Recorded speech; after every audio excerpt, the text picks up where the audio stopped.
Hi everyone, this is Jerry from the ChessNetwork. I'm a national master in chess from the state of Pennsylvania, and this is a video on how to play chess.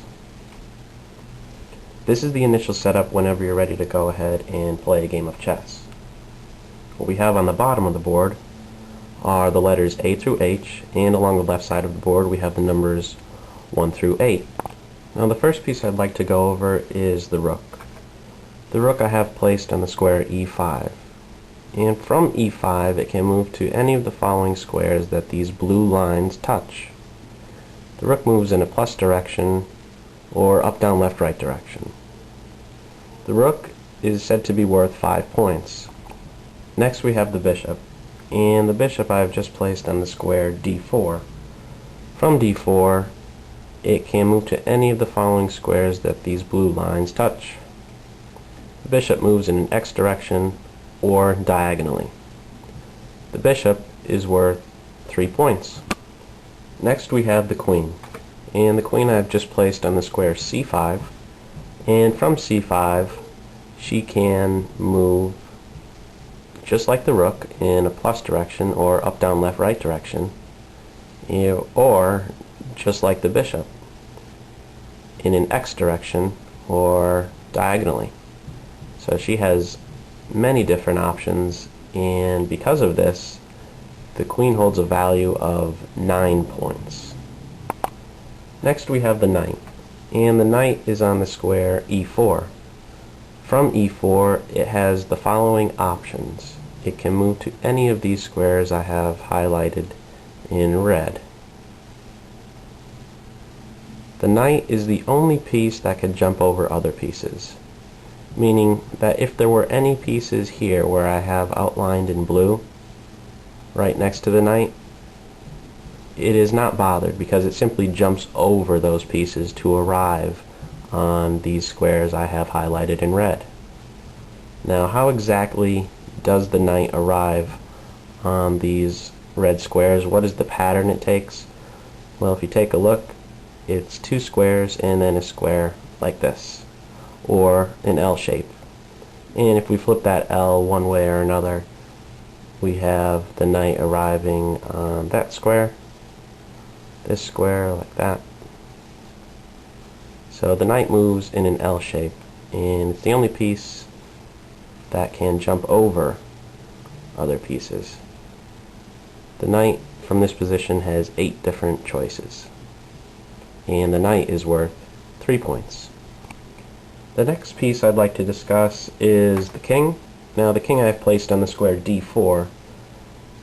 The objective of chess is to checkmate our opponent's king. Now by checkmate I'm referring to attacking our opponent's king and having there be no escape.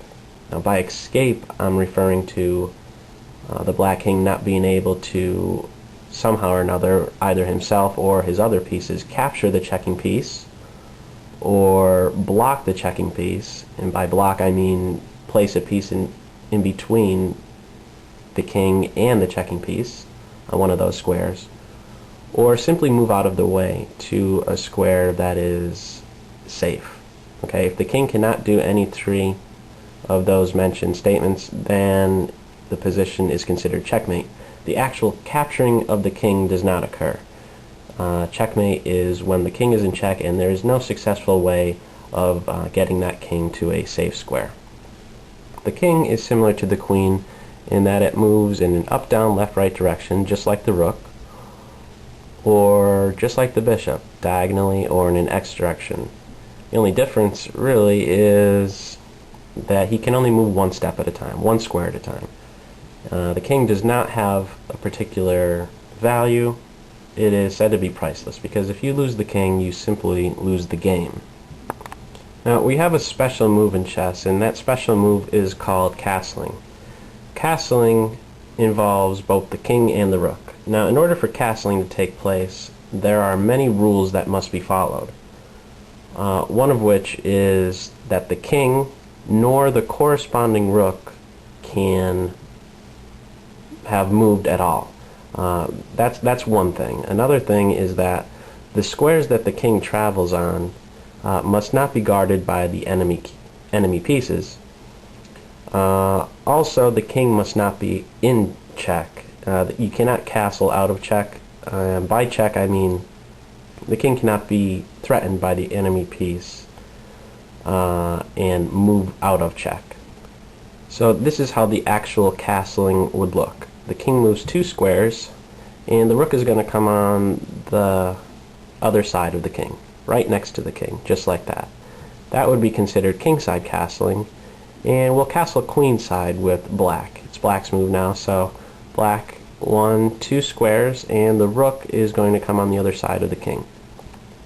Now the only piece that we have yet to discuss here is the pawn, and the pawn is maybe one of the more difficult pieces to explain.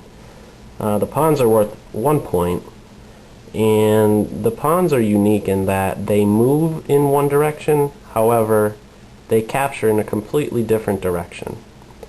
So take for example this setup here, where it's just the pawns, and the pawns are all on their original squares. It's white's move in this position, and white with the pawn on e2 here can move either 1 or 2 squares forward, because it is his very first move on the square, from the square e2.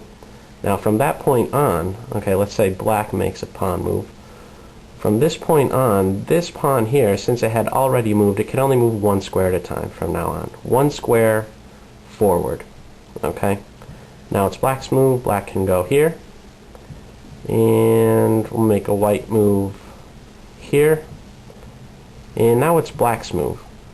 And in this position, you might think that the black pawn on e7 can capture the pawn, but it cannot, because pawns move forward, but they capture 1 space diagonally.